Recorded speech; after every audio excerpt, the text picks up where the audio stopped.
upang may pares ang ating niluluto na ang ulam natin na paksiw guys. Ito na naman ang ating niluluto, mga gulay ito.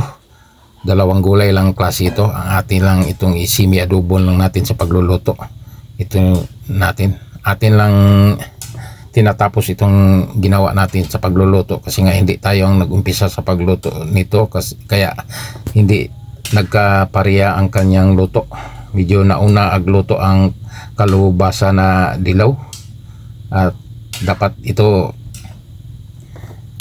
magkasama sila sa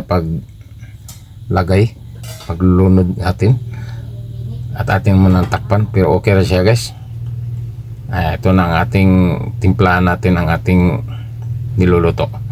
Lagyan natin muna ng asin, hindi lang natin patamaan kasi nga may kaunti namang tuyo itong nilagay sa unang nagluluto nito at tinatapos lang natin kasi nga may ginagawa tayo kanina, hindi tayo naka-umpisa sa pagluluto nito.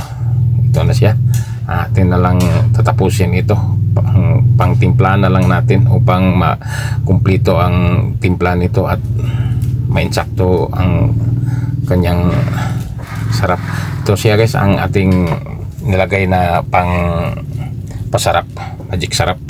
Lagyan pa nating dagdag na pangpasarap sa ating niluluto. Ito siya guys, ating halo-haloin muna natin.